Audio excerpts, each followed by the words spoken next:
If you enjoy listening to The Edge, support them by subscribing to The Edge on iTunes, Stitcher, and you can listen through the iHeartRadio app. Get busy listening. This is The Edge with Mark Thompson. Welcome. I will tell you something about this episode that was said by J. Elvis Weinstein, who sat in on the conversation with this award-winning, remarkable, and culturally significant photographer, Henri Dauman. J. Elvis, when it was over, turned to me and said, I do this podcast for conversations like that one. So I don't want to build up expectations too much, but the point is, this is one of those extraordinary stories with an extraordinary person. And now let me tell you who he is. Henri Dauman is a French guy, obviously. He came to this country as a young man, and we detail it in our conversation coming up, so I don't want to go into too much in the way of what happened and how he got here, since Henri can really give you a flavor for it. But what he did once he got here was take some of the most famous photographs to chronicle moments in both cultural history, societal history. I'm talking about the Civil Rights Movement, Vietnam War, the JFK funeral, and he had a whole other arm of his creative photography, and that was photographing celebrities. Marilyn Monroe and Arthur Miller, Muhammad Ali, Elvis,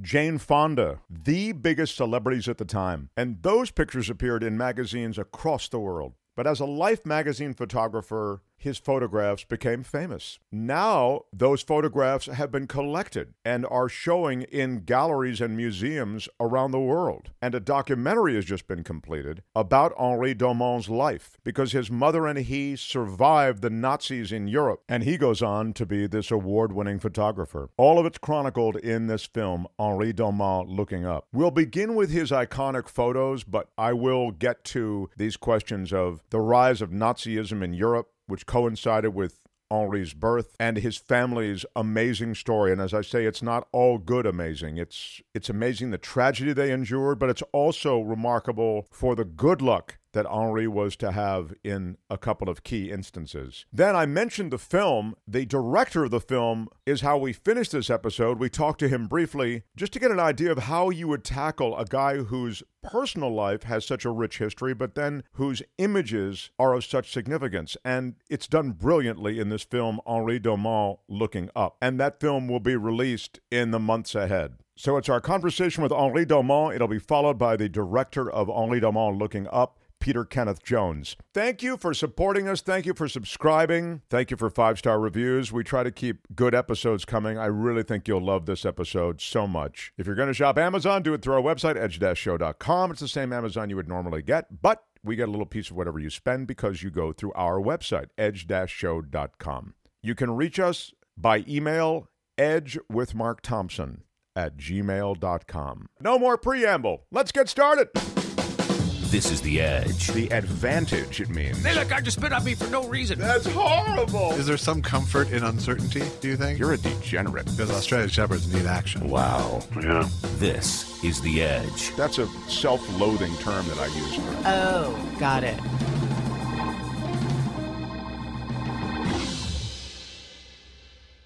Henri, how are you? I am good, Mark. Thank you very much. I'm here with my co-host on the podcast. His name is J. Elvis Weinstein. Hi there. J. Elvis. Oh, my God. It's a big composite name. Yes.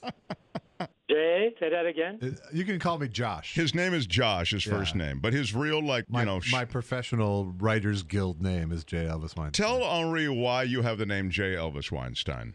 Because there was already a Josh Weinstein when I joined the Writers Guild, and they made me change it. So I threw in the Elvis to make my initials spelled Jew. Oh, my God. That's a good one. You're right. Yeah. J. Elvis Weinstein. Yeah, that's right.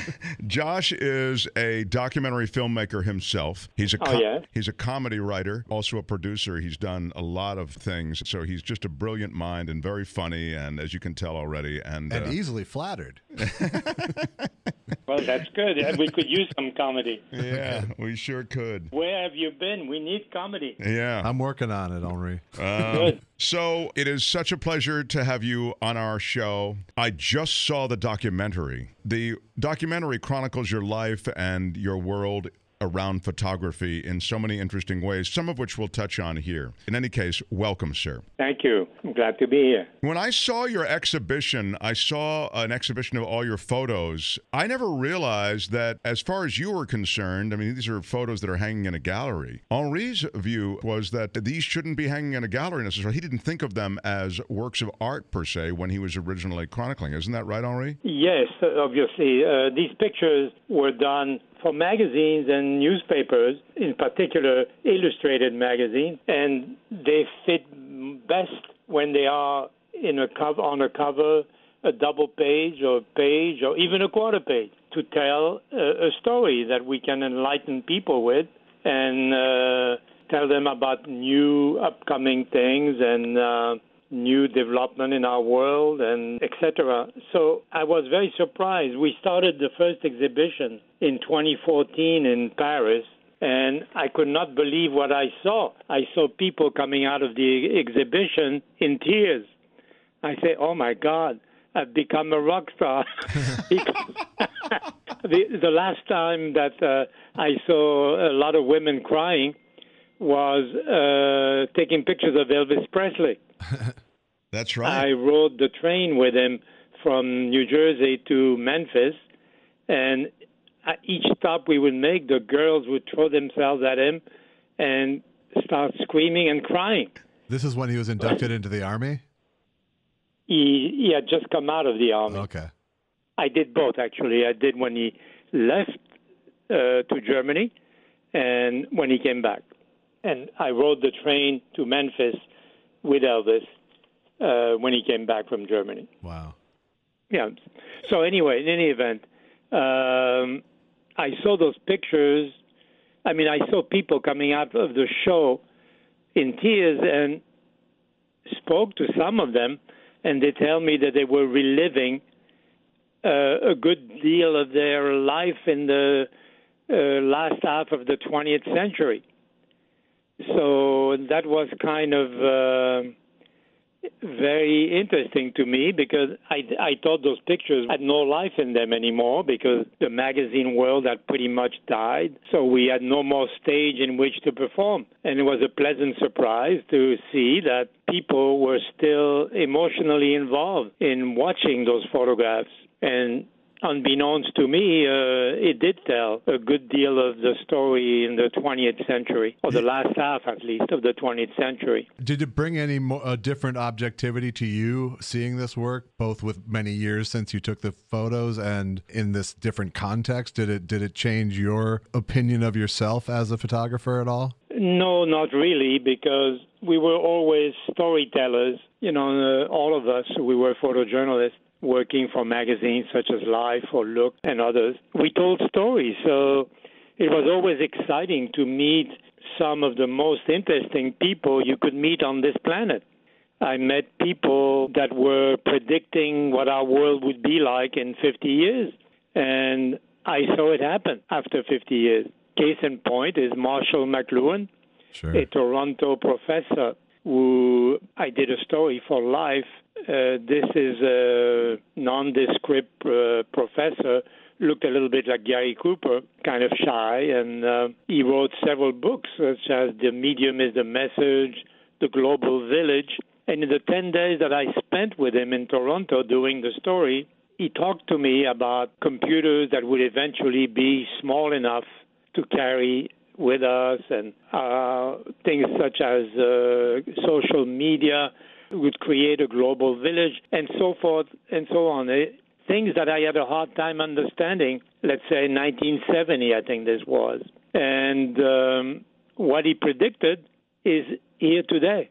I mean, the iPhone is only 10 years old, and yet it has changed the world one more time. I mean, the world hasn't stopped changing, obviously, during all these 50 years that I photographed. This is what I illustrated, the major changes that were taking place from the 60s, the breakup of the American family, the war in Vietnam, and all these things that created transitional events which created for us major changes in the United States and around the world. The other thing about your story that's striking, and even more striking as you chronicle just in an instant sort of some of the things that you have witnessed and that your photographs became a witness for others, is that you started as kind of a kid just taking pictures. I mean, you were a survivor of a Nazi-dominated Europe. We'll talk about that in a second. But, you know, once you were spit out from all the loss and the horror and the losing parents and all the rest, you end up in the United States taking these pictures, and you're still just a kid. And there, in other words, there's no support structure around you, and you're actually chronicling a lot of this and beating out some photographers that have huge institutions like Life magazine around them. Exactly. Well, I didn't start with Life magazine. I came to the United States, December 14, 1950, and I was 17. And I had seen a lot of American movies after the war. American movies came back, and sometime I would play hooky from school and watch a Laurel and Hardy film, and watch many other American film noir or comedies, musicals, and I say, oh my God, this is a world I would like to share. It's wonderful. In contrast to a very gray, dark Europe coming out of many years of war and destruction. So I was always using film to survive and to get myself into a different world. And it did. It brought me into a dream world, and I photographed my dreams. That's what I did. Obviously, you came here, when you came to America, you had nothing really. Beaming yourself into Life magazine and these other publications, that was still years away. What is so interesting about your story is that this 17-year-old kid began taking these pictures, sometimes showing up at the same events where there are all these Life magazine and Look magazine and other photographers who are representing these, big institutional publications, but your pictures were the ones that were the most distinctive, and they started saying, hey, who took that picture over there? Well, that's the point, is that I was young and pretty innocent, and of course I was just learning as I went. So I got involved with some people by chance or by recommendation, and one thing after another, working with good editors. I did a lot of stories on my own for European magazine for many years. I worked for Paris Match or Der Stern in Germany, or Review in Germany, Epoca in Italy.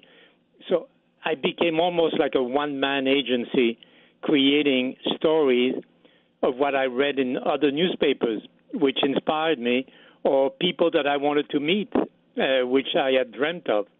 I was interested in the people, always was. So I made my business to meet those that were of interest to me. And it included film, movie stars, writers, painters, sculptors, other photographers, name it. I mean, I photographed a lot of people.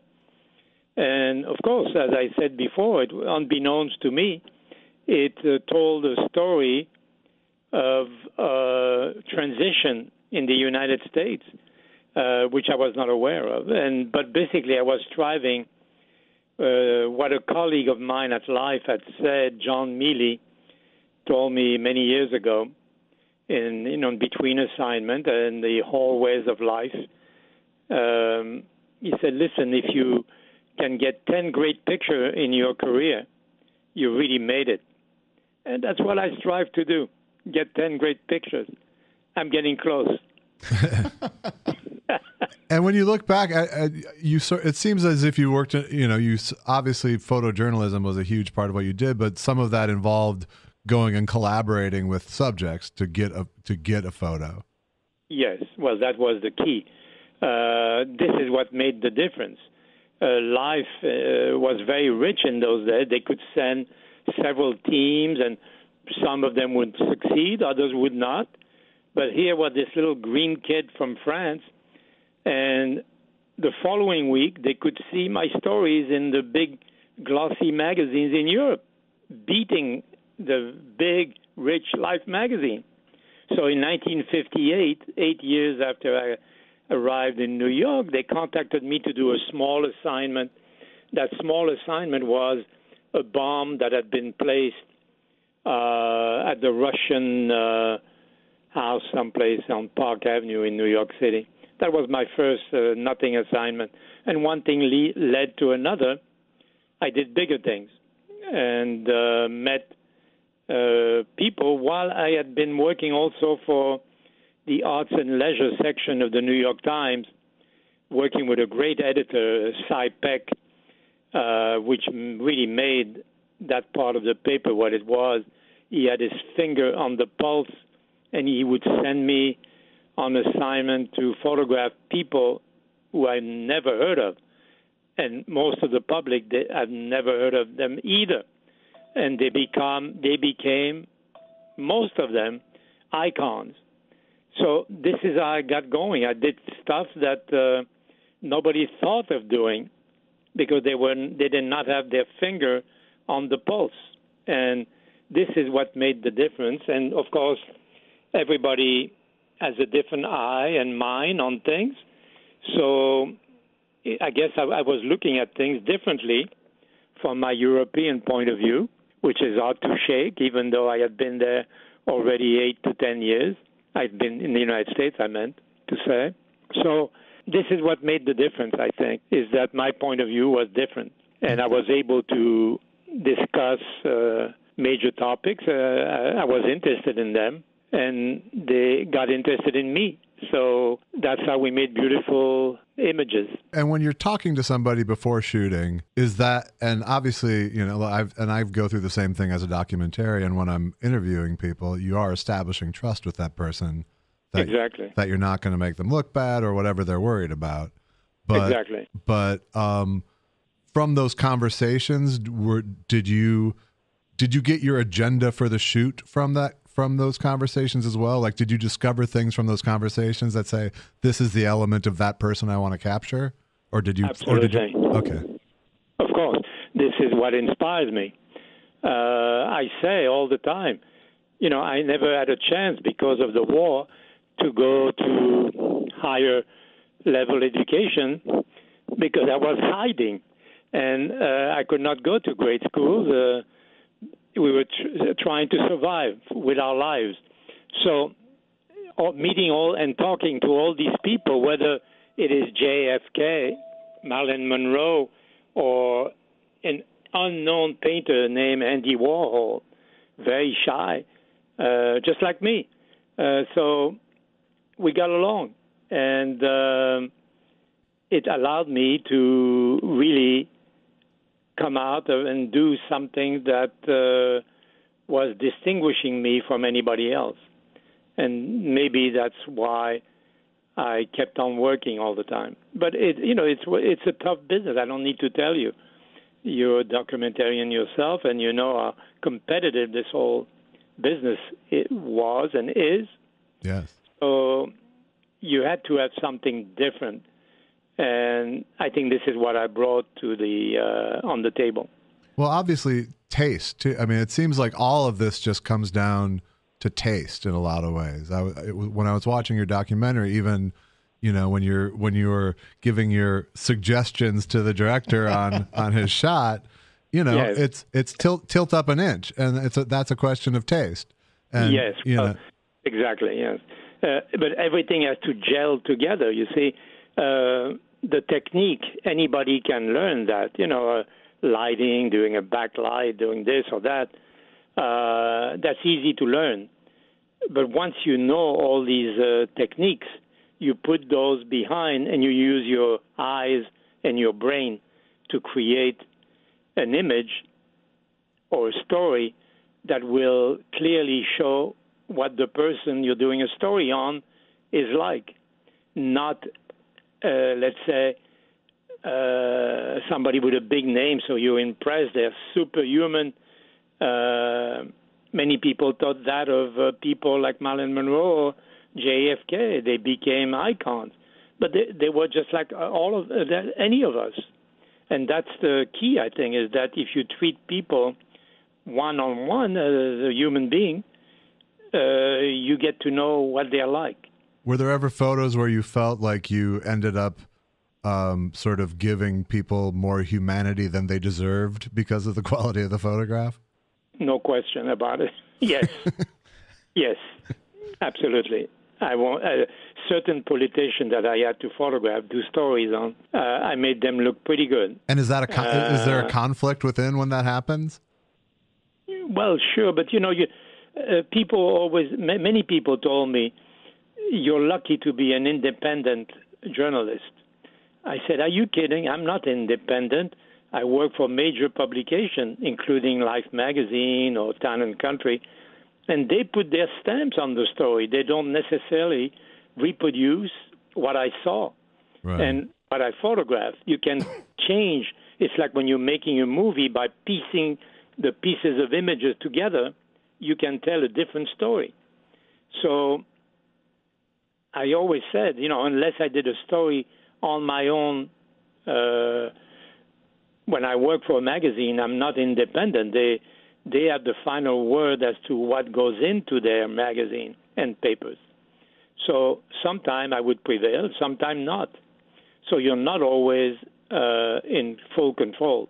Your photographs fall into several different categories, and so we've been talking about a couple of things that might give people the impression who don't know all your work that these are planned photo sessions, and some of them are, even in their distinctive nature, and they're not like a typical photo session. And as we've said, it involves bonding, and it involves your perspective, and all these other things that go into a photo session. But so much of your work also is chronicling, as you've touched on, moments in cultural history in America and the world. And you mentioned the war in Vietnam, and the civil rights movement comes to mind as well. You've gotten these photos that are a remarkable capture of a moment in cultural history. Even the JFK funeral, which had to be an uncomfortable moment as a photographer. You're taking a photo of a grieving widow, and yet you have to get this photo for the magazine you're working for, and it turns out to be one of the great photos in recorded history. Well, that's true. I mean, many photographers have been put in that dilemma.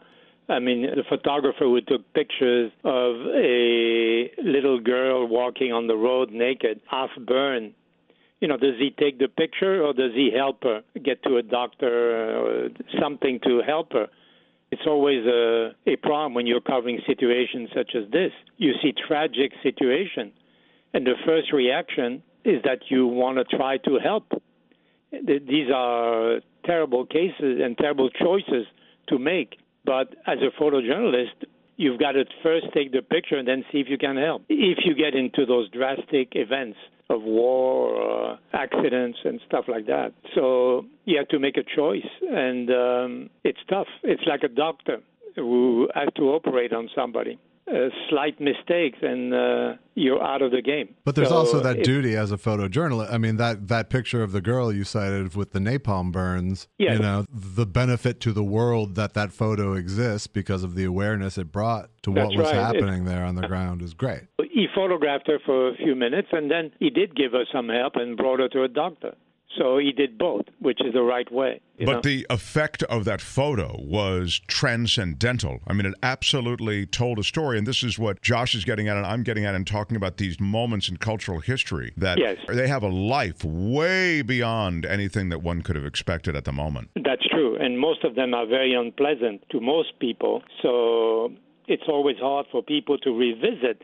And I believe that this is why I saw several people coming out of my show in 2014 with tears in their eyes, because they were reliving these very difficult moments that we all went through in the last half of the 20th century. You also have a lot of pictures, though, of moments of happiness and sort of offbeat moments. I'm thinking of Groucho Marx in the grocery store when he's holding the coconuts, and a terrific moment with the director Fellini, with Muhammad Ali as well. You've talked a bit about how you bond. I know you bonded with Elvis over the loss. He had lost his mother, and you lost your mother as well as a young man, as a young child. Yes, I lost my mother at 13 years old, and that Elvis lost his when he was, I think, 21 or 2, something like that. And he really loved his mother, as I did mine, and he was never the same again when she passed away. He was grieving her for a long time. And it was difficult for him to talk to anybody. He was surrounded by a bunch of people that were eating him alive. And shortly after I finished the story on him, an iron curtain fell, and nobody took pictures of Elvis that were anywhere near personal because they wouldn't let him. I don't know if you have noticed, but if you remember, Elvis never toured abroad. He always performed in the United States. Right, I saw you mentioned that in the film, but I knew that too, that the Colonel was an illegal immigrant. Exactly. I did not know it. He may not have been able to come back. He was here illegally. Yeah, Colonel Parker. I did not know this until I saw the movie. Yeah, and he was too big a control freak to let Elvis go without him. Exactly. So all these stories that were unknown. Many things like this. As a journalist, I don't need to tell you. You find out things that sometimes you cannot fully report because the stories are so incongruous, and depending on of the time frame, sometimes unacceptable. It depends on what decade we're talking about. Many things were unacceptable to show when I started to do things in the 50s, 60s. It's amazing. I mean, in New York, women could not walk in shorts, for example. So there were many things limiting our way of life. Speaking of New York, you mentioned in the film, you called New York the most visual city in the world. Oh, of course. New York is a big movie town. Yeah, and I had seen so many movies shot in New York. As a kid, my dream was to be in New York. It was full of life and big buildings, and that's exactly what I saw when I first came. And that's what I did. I put my Leica down on the sidewalk and took pictures with tried to get some graphic look to all these skyscrapers. And I called the story New York Looking Up. And that's the title of the film. All the pictures I took from the ground showing big buildings in a graphic term to show what New York was like. And it got published in the New York Times Magazine and ended up in the permanent collection of the Museum of Modern Art. So that was my first big thing in the 50s. Can I ask a technical, it's not that technical a question, but it's just like a logistical question. When you were taking pictures with all of these different cameras, and they show some of the cameras at the end of the film, and you're reminded, at least I was, of how there wasn't quite the sort of you hold the shutter down and then bam, bam, bam, you get like 50 pictures in a row? Or was there some sort of automated thing? Did you have to manually crank the film after you took a photo? Yes. Even though there were motorized cameras at the time, I probably used one. I was probably one of the 10 photographers using the new Nikons right after the Korean War, and eventually they came up with motorized camera, and people were clicking away, shooting hundreds of films. That's not the way I worked. I like to make every photograph I see and take. First, I've got to see the photograph in my brain and through my eyes. And then I'd like to take them one at a time, because if you shoot with a motorized camera, you might miss the moment that is meaningful, which often happens between shutter opening and closing with a motor. So I like to control when I click the shutter. And so get the picture that I see right there in my brain, and that's what's going to be on film. So I did not shoot a whole lot. I shot selectively and in different ways, because sometimes I was a fly in the wall. Nobody saw me. I was quiet, and sometimes it's the opposite. I set them up. I light it, and it's a totally different experience. And which pictures do you end up liking more, do you think? The candid ones or the staged ones? As long as the picture communicates a message, they're both valid and good. As long as they can tell a story that people get something out of it. Tell us about Jane Fonda, because you have some great pictures of Jane Fonda that I feel I haven't seen anywhere else. I had never seen her photographed the way you photographed her. Well, that's true. I agree with you. I spent quite a bit of time with her. It started very, very small. I did a story for Life. She was shooting something in Central Park, and I was assigned to get the three Fondas together. because her brother Peter and her father Henry had not been talking to each other for many years. So we were trying to reunite them and take a picture of the three of them. And that was my first meeting with Jane Fonda. And then I did several Stop other one second. I'm just curious, Ollie, did you successfully get the three of them together for a photo session? Yes. And could you feel the tension that you had heard about between them? Of course, she told me. Not only can I feel it, but she actually told me. You know, I had many discussions because, again, I repeat one more time, is that I get those pictures by getting to know the subject. And it's imperative, you know, that it's almost a love affair while it lasts, whether it's a man or a woman. You know, while we're taking pictures, we're going to a honeymoon and trying to get along and learn about each other. And that's how you get it. As a matter of fact, jokingly, there is one picture, I don't know if it's in the film. I have one picture of Jane in bed at her apartment, very sexy. She's lying the whole length of the bed. And I said, my God, you look like Brigitte Bardot or Catherine Deneuve and all these women that there's a film director in Paris named Roger Vadim, and she didn't know about him. So I said, yeah, listen, I think if you went to Paris, I'll bet you he'd spot you and you'll make a film with him, and who knows? And she laughed, and it turned out a couple of years later, she met him in Paris. I don't know if I had anything to do with it, but we discussed it several years before she did go to Paris and met Roger Vadim. I don't think you really want to take the blame for Barbarella. Why not? It's okay. You know, that's where they met, on the set of Barbarella, and then tell everybody what happened with those two. Yeah, I know. Well, the world is very small. When I opened a show in Los Angeles last year at a KP project in Los Angeles, it was a gallery show.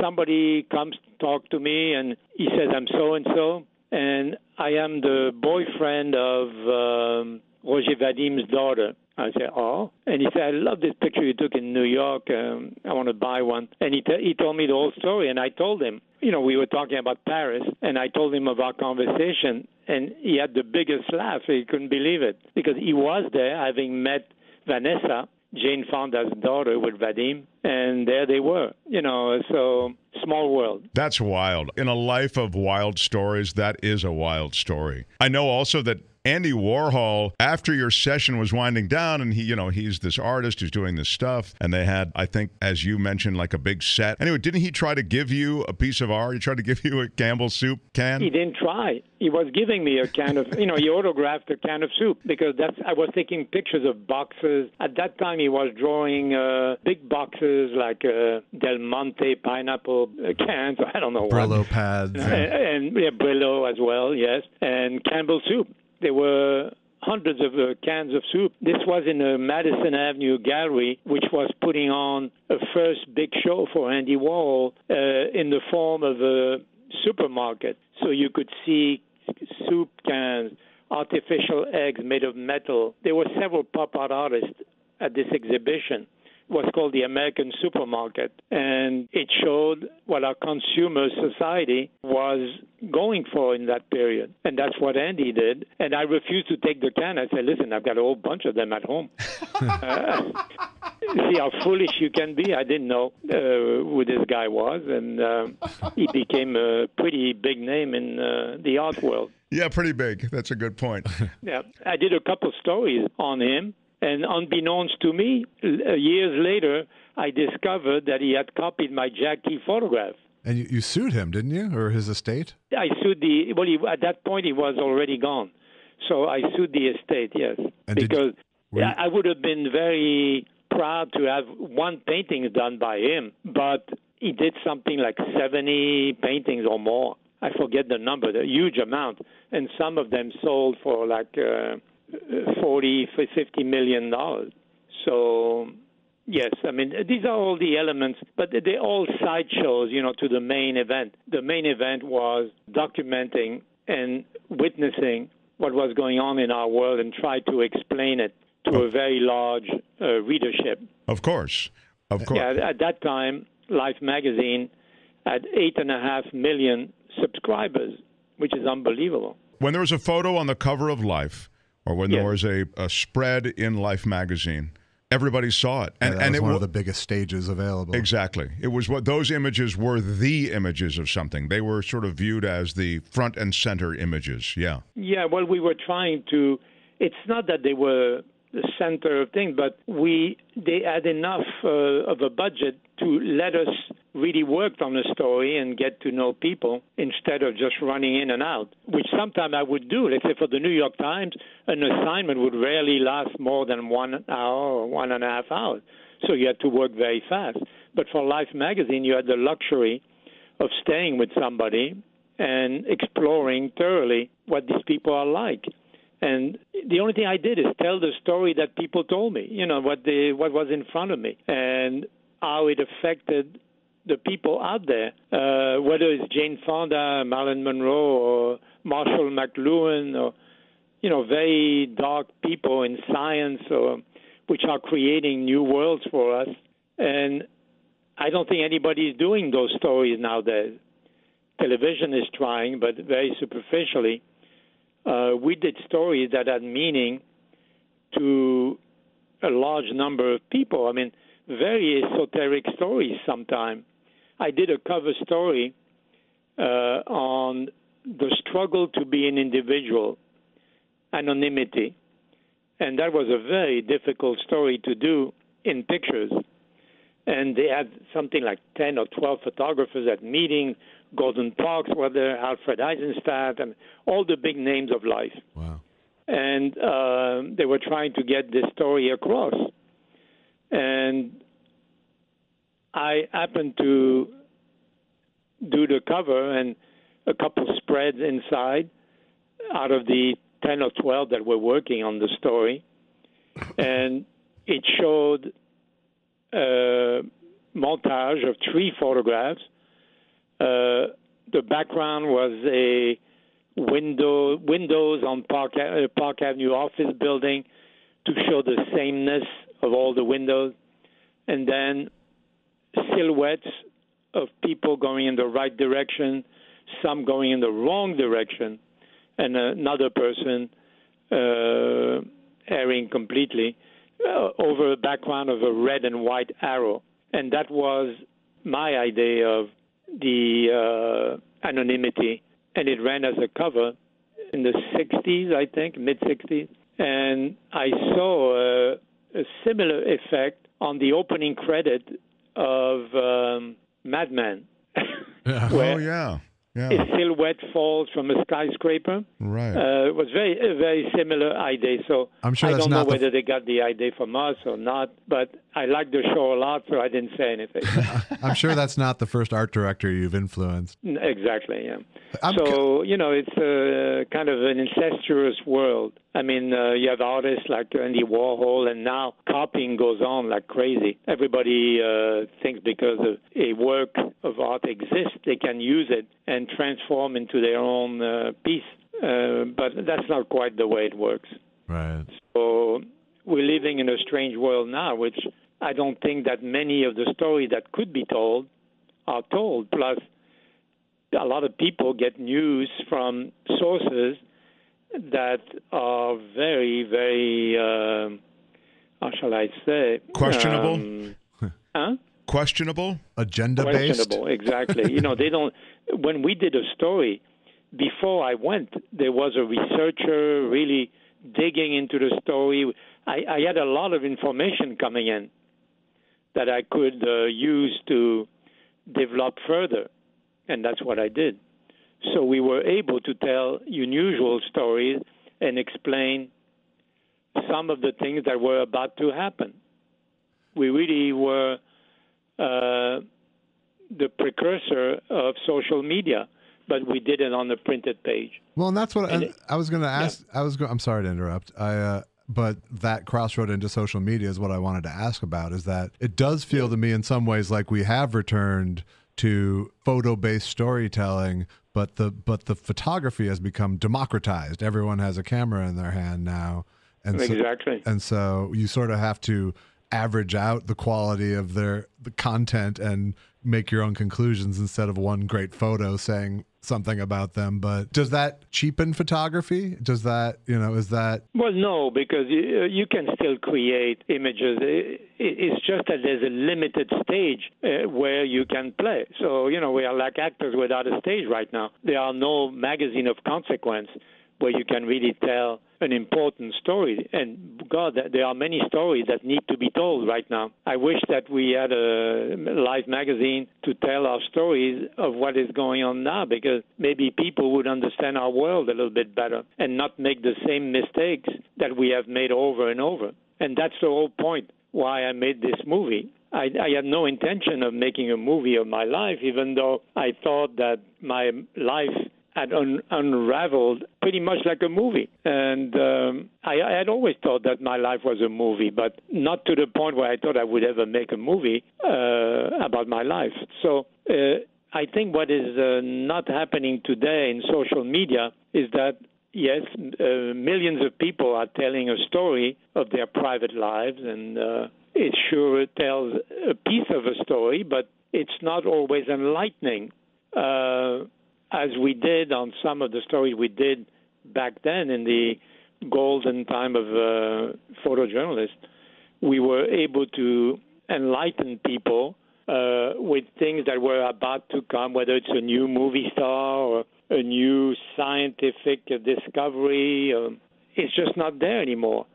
Don't forget, it's a magazine like Life that published that Nielsen story on the creation of life. You saw for the first time a baby getting created. And these are basic things that a lot of people need to understand. Right. And a lack of understanding in what is going on today, because there's nobody to demonstrate those events and show where we're going next. So it's all very loose right now. Our time is so limited with you, and I wanted to, before we wrap up, I wanted to ask you about your life. You mentioned, I feel as though my life has been a movie almost, in so many ways, I'm sure, even that we can't appreciate. But the story of your life and the situations that you've been part of and the life that you've endured, the loss that you've endured, it's super powerful. And I don't want to let this conversation end without at least touching on it. You were born in France, in Paris, and the Nazis were beginning their rise to power. But I mean, not when you were a very young person, you had to deal with this, right? I want to say you were 6 years old when your father was taken from you. That's true, but it started the day I was born. I was born on April 5, 1933, in Montmartre, in Paris. And even then, that's when Hitler wrote his book, Mein Kampf, where he predicted something that people did not believe would ever happen. So I was born with, in my first year of life, with the rumblings of a potential war, which took place 6 years later in 1939. And my father served in the French army in 1939, and he was, at the time that the Germans invaded, obviously he got demobilized from the army. He was let go from the army and then received a so-called green ticket from City Hall in the 18th arrondissement in Paris, and he presented himself at City Hall. My mother told him, I remember, not to go, and he did go. He said, it's nothing. And they kept him. And he was interned in a camp about 60 miles from Paris called Pithiviers. Let me just go back for a second. The green ticket was, we want to see you at City Hall. It was like an order to come to City Hall? Exactly. Okay. I'm sorry. Go ahead. Yeah, and then they took him. They arrested him right there. They kept him. And we discovered later, I guess my mother did, I was too young to really understand what was going on. And then we were made to wear yellow stars that said Jew, to walk in the street so they could distinguish from the others. So, we did visit my father once in Pithiviers. My father was working in a sugar factory there for about a year. And then he was, that's when they started to create train convoy, and my father was sent on a convoy number 6, and we never knew where he went. I discovered maybe 25 years ago in a book that a French attorney wrote and reproduced the list that the Germans kept of all the people they arrested and killed. So I discovered 25 years ago that my father had been deported to this death camp called Auschwitz. And it was not a concentration camp, it was a death camp. Most people died. I was told when I visited the Museum of the Holocaust in Paris that it lasted almost 2 months. That was a huge amount of time, I'm told. People died like flies within a matter of a couple of days. So, and we discovered all kinds of documents recently in the making of the film. We met an archivist in Limay, the town I was hiding. Yeah, because you and your mother then had to flee Paris, right? Was there a sense when you fled Paris? Was there a sense, you talk about wearing the yellow star, and was there a sense of doom or of fright? What do you remember that emotion? Yes, of course. Particularly if you had to wear your jacket with a star, you were singled out. And, that's what I was telling you just now. I met an archivist in Limay, which is 50 miles from Paris. That's where I hid. My mother put me there for 2 years. I went to school and everything. That couple kept me as if I was their child. And I never saw my mother, maybe once, maybe in those 2 years, because we could not be seen together. And we discovered document with this archivist who rummaged through documents government offices still keep. And we found a document by the French police, for example, where it is absolutely frightening. It outlines instruction and organization of the troops. I'm talking about the French police, and defines also the hours of operation. So it was a circular that the Paris police had prepared. I think it was dated July, just before Independence Day, the French independence, July 13, 1942. And their plan of arrest of foreign Jews the following 3 or 4 days, which would bring us to July 16 and 17. And it is an absolutely shocking document by its organized, cold, methodical tone of these orders. And it summarizes the French administration of this period. The French police was more royalist than the king.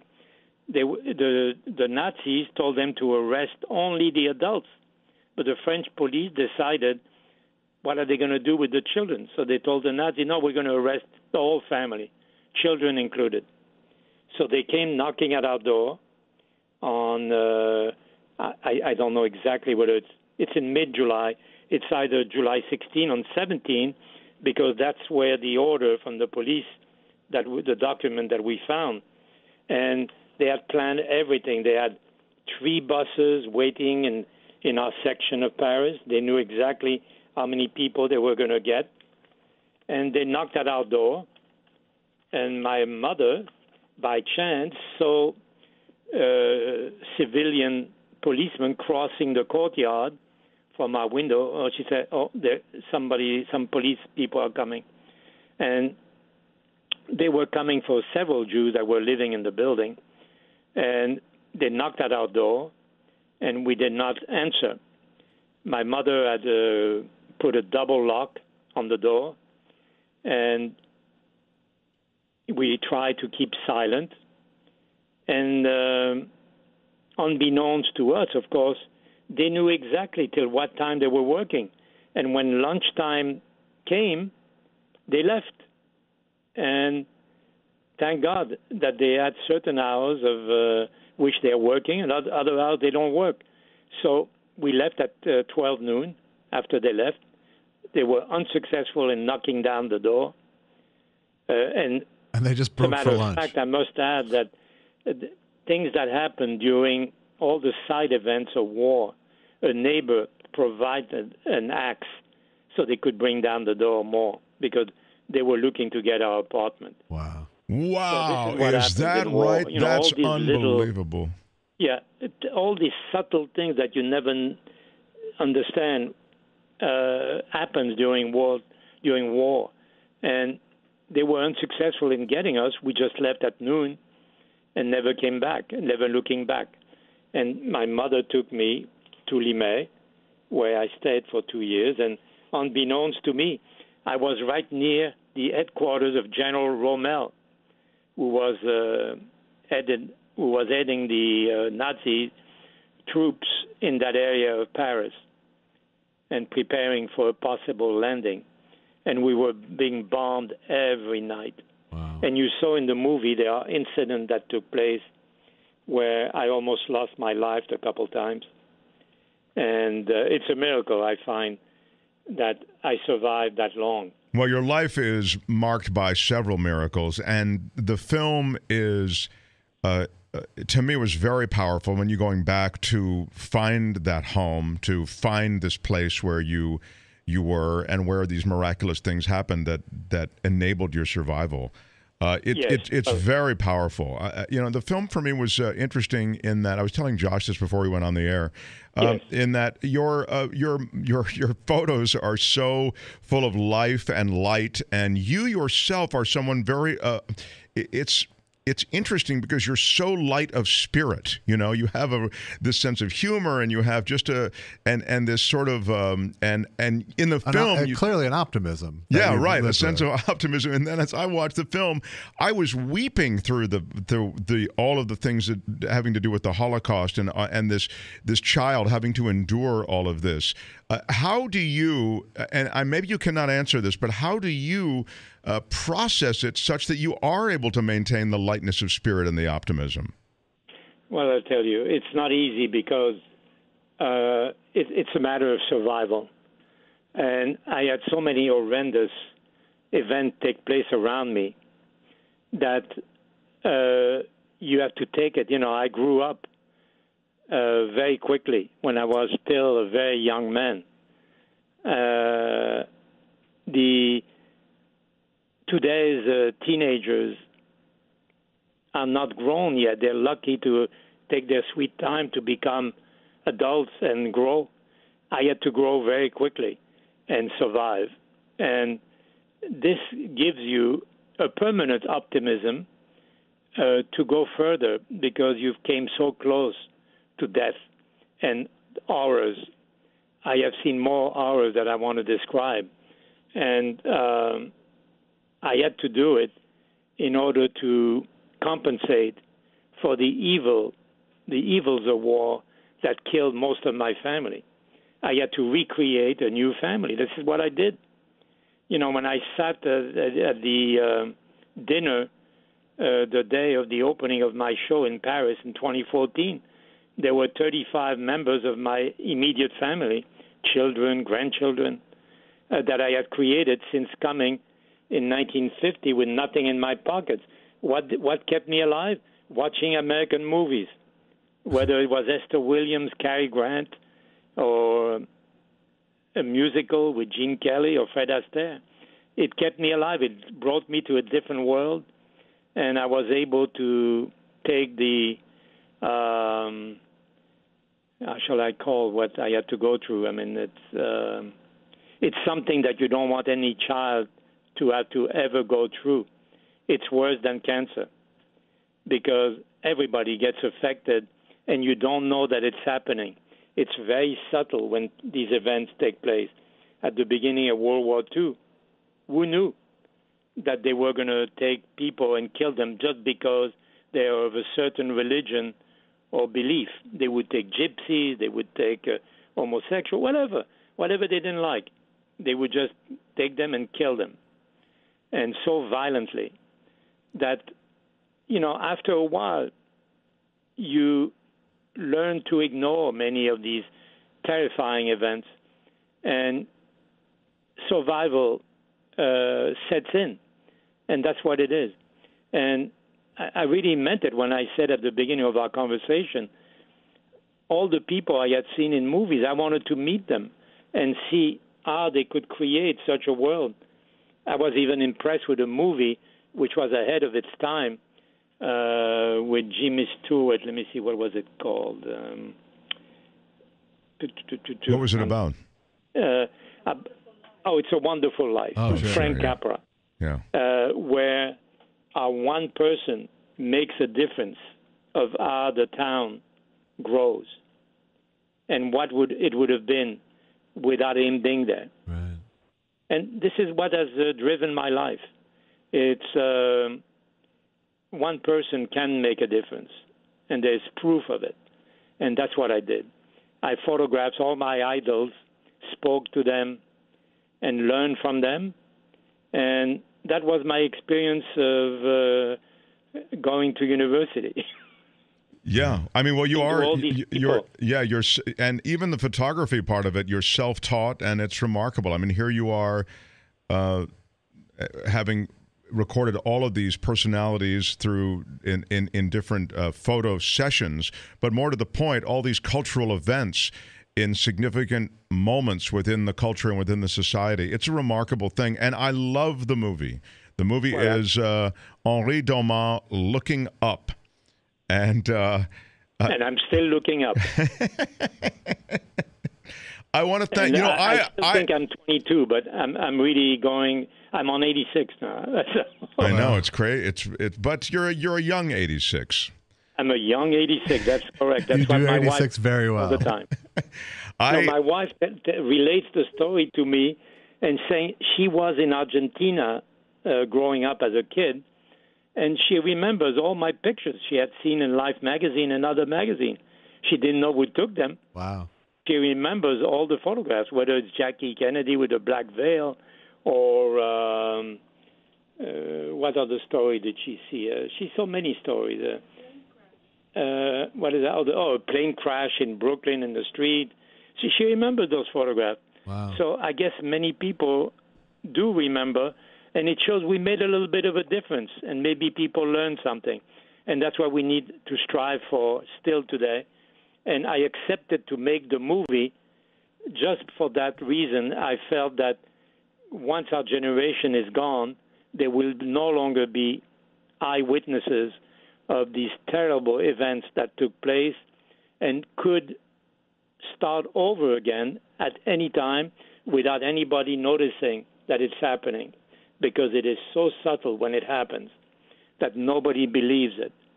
And as a conclusion, maybe let me tell you that because of my story, and we showed the movies in Limay to the village or to the commune there, and people came to see the movie, and because of the shooting of the movie, 500 children from the greater Paris region went to visit Auschwitz on November 20 last year, in 2018. And a great percentage of them were Muslim children. And they wrote a play, which they performed when I was there. And I could not believe the transformation and what they were saying in this essay and the play about what had taken place in Auschwitz. They were transformed 16-year-old children. And just for that alone, I'm thrilled to have agreed to make the movie, which I did not want to make. It's a story I had put behind me. And as you say, I'm an optimist. I'm a permanent optimist and never wanted to revisit those tragic events. But I did, and I'm glad I did because at least people can be warned that it could happen again, but I hope never again. Well, you're a great storyteller in more than one media, so. Yeah, that's so true. That's so true. Well, I hope I'm a multimedia person. You are indeed. Henri Dauman. My wife tells me, you're the new Cary Grant. Well, it sounds like you've chosen your wife wisely. I did. Yeah, she's wonderful. Yeah. I have to get an Henri Dauman photograph into the house, into the living room, because but I can't decide which one. But that is something that will happen, Henri. So I'm going to circle back around with your people, and don't worry, I'm not looking for a freebie. I'm happy to pay for it. You can contact me anytime directly. It's such I'm the best source. You're the best source. Okay. We can discuss which image would be perfect. I'd love to hear your take on it, Fram. Yeah. That, how is my friend Cash? That's so great that Henri remembers the name of my black cat, Cash. Oh, yes. How can I forget? He is the identical image to the cat I was holding in my arms during the strafing from the German plane, if you recall the movie. I do, for sure. That's a pretty indelible image. Yeah, I was saving that story for people to see the movie, but just to be, you've mentioned it, I'll just quickly say that, I mean, during this time that you were there and living, as you say, in this place outside of Paris, you had your friend was this black cat, and you're holding the black cat in this garden, and they started strafing. A German plane came over and started shooting bullets at the garden. And yes, at us, yes. Yeah, and the cat got killed, and I came out totally fine. Without a scratch, as you said in the film. And the cat was killed. The cat took the bullet. So when Henri came to my home, I was, gee, I hope you don't mind. I've got the cat here. And he said, mind. I love this black cat. Looks just like the cat that saved my life. Identical. Yeah. Identical. So take care of the cat. I will. He does. I will indeed. I can attest. Yeah. I take good care of the cat. By the way, as a conclusion, let me say, to speak against war, there's one last thought I thought I would give you, which is that 41% of millennials believe that only 2 million or fewer Jews were killed during the Holocaust, when the actual number is 6 million. And that's just Jews. Yeah, well, Jews only, yes. Yeah. There were many others of various nationality or religion, just because the Nazis did not like them. And 41% of Americans and 66% millennials cannot say what Auschwitz was. They don't know. That's a crime. Wow, that's why I'm happy that at least a few people will see the movie and understand what this is all about. Yeah, it's shocking to me that could be a fact. It's one of the most affecting parts of the film is hearing that story and knowing the institutional way that the Germans came in, and as you suggest, with French help, and then all through Europe with the help of the Poles and the Czechs and the how they rounded them up, and it was an operation. It was an institutional operation, an industry of killing. Yes. Well, as time passes, the knowledge of the Nazi mass genocide is receding among adults in the U.S. or anywhere in the world, as a matter of fact, because I read articles that in Germany, the right is again resurfacing. And God knows they had been trying for half a century now to keep away from having a strong army so that things like happened twice before not happen again. Yeah.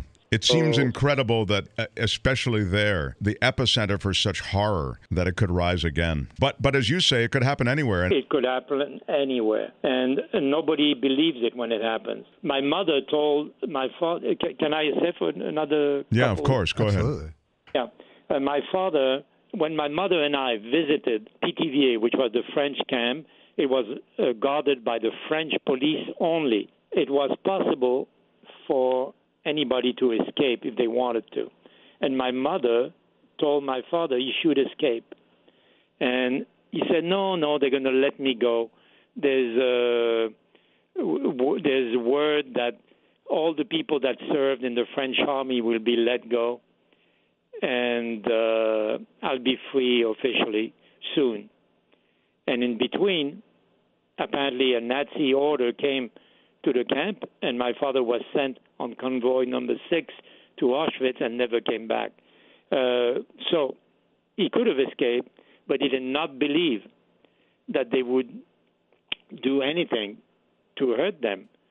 And he felt confident because he had served in the French army that they would release him. And it was in the French, in the documents that we found recently, it was discussed between the Vichy government and the Nazi to release those who had served in the French army. But the Nazi never gave them the time. So everybody got deported, adults, children. They were not discriminating. They sent everybody there.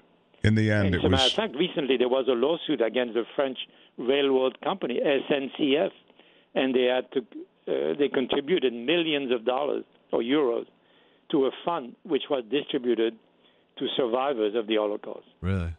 In other words, everybody who participated in, as I say, that industry of killing was complicit in it, including the train operators. May I ask one more question of you? And it's sort of personal, I guess, and that is, what did you maintain a relationship with Judaism after the war? No, I did not, because I had no background in what the Jewish religion was. I didn't know what a Jew meant. I just knew that we were persecuted just because we were of a certain religion. I didn't understand. And no, I did not, but little by little, some of my relatives expressed their Jewishness. They were not very religious, but still, I found out eventually what it meant to be a Jew. And even though I'm not a believer in religion, because if there was really a salvation in religion, the events that took place would never have taken place, right? It's very difficult to believe in God when something so horrendous takes place and no one does anything about it, except after many years, finally, the Allies, including the U.S. Army boys who came, they were all like 21, 22 years old, and gave their lives to deliver us from this terrible thing that the Nazis were, and it was touch and go. I remember, maybe as a parting word, my mother had taken me out of Limay 1 month before the liberation of France. She took me to a farm in Normandy. And one morning, about a little less than a month that I'd been in that farm, I was walking on the side of a road. I see a big American truck. And now I know it was American. It had a big white star painted on the hood and driven by a big black guy. I said, my God, what is this? Something is happening. It was the first line of trucks arriving from the beach. They had just landed, and they were on their way to Paris. Wow.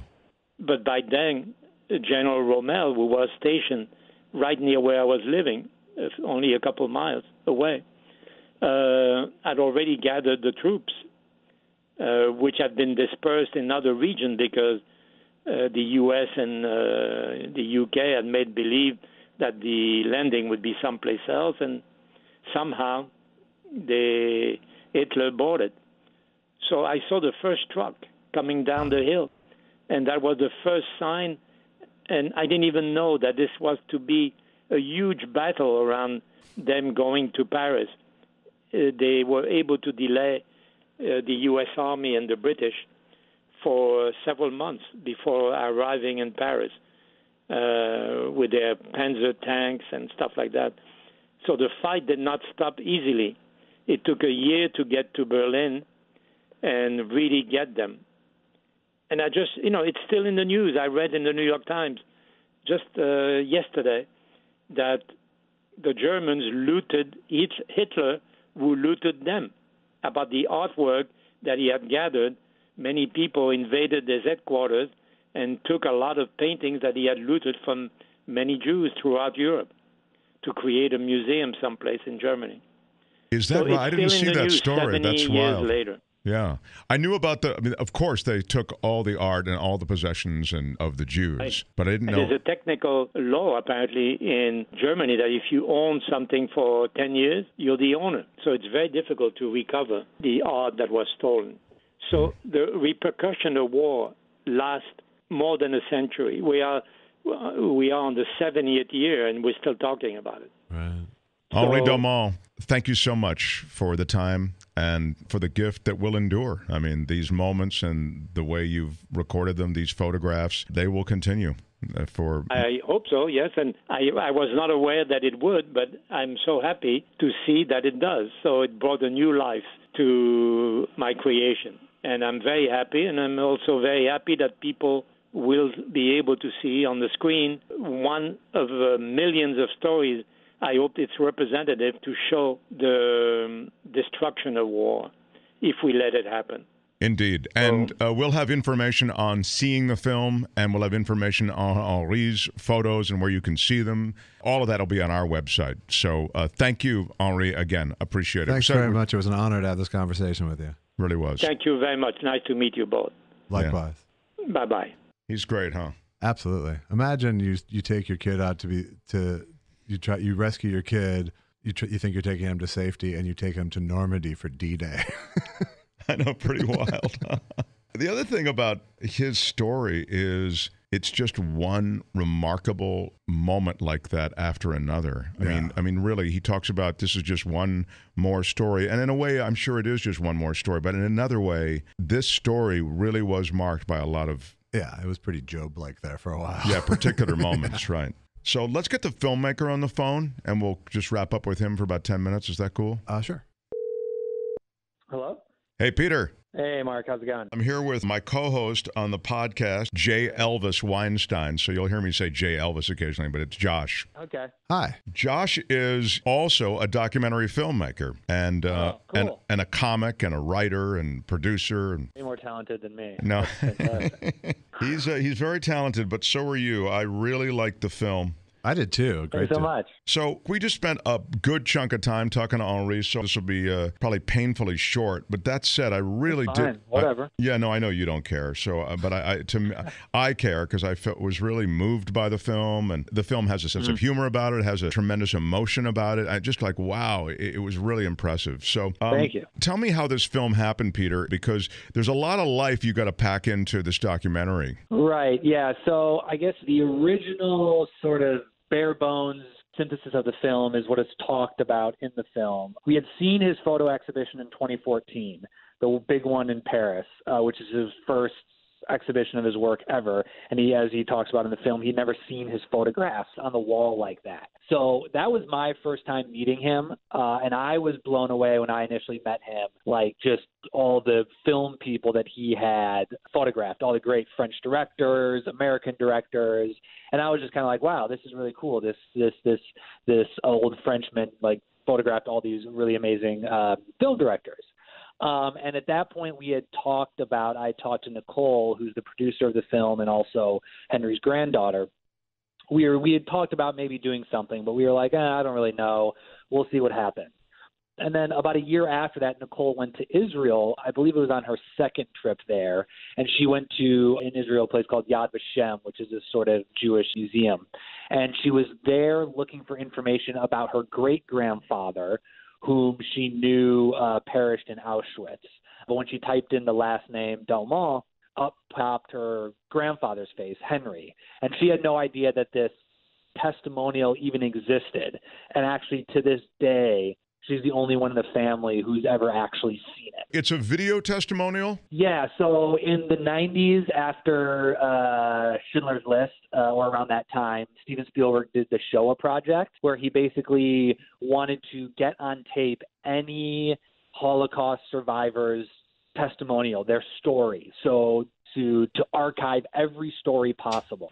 And that's what Henri participated in. He told his own story. So in the film, when you see like this really crude interview setup from like I think it's 96, that's his Shoah testimonial where he said over the course of 2 hours his story from front to back and just basically went into all of the details. So after Nicole discovered that testimonial, she came back to me and was like, okay, now we have to make a film about him because we have this amazing story that she didn't even know about as his granddaughter. Plus this sort of him discovering his work in a new way for the first time in his entire life. So it was those two factors that came together sort of naturally. Peter, our time is so short, but I want to just pick up on one thing you just said, which is she had never heard this story from Henri, this compelling story of surviving Nazi-dominated Europe. Right. So his idea about it all was that he didn't want to really go into details with his children or his grandchildren because he's all about looking forward, being positive, looking towards the future. And he was like, to recount that stuff, it's just too painful and it's over and done with. I'm moving forward. So yeah,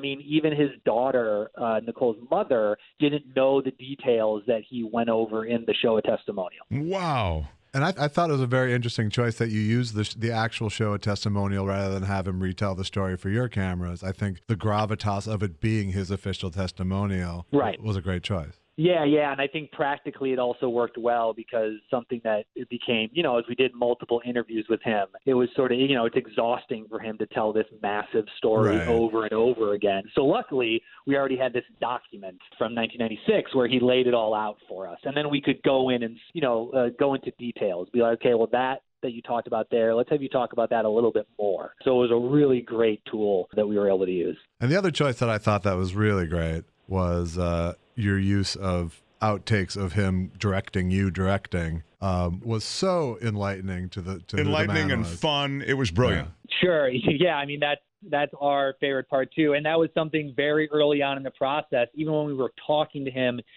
abstractly about the documentary, he had notes, he had thoughts. Right. So very early on, I went to my cameraman, Roland Smith, who I edited the film with as well, and was like, whenever we're shooting, we need to have a separate camera set up, rolling all the time, so we can catch these moments when he comes over and starts to critique our work. Right. So from the very beginning, that was a very deliberate plan. It was a great choice.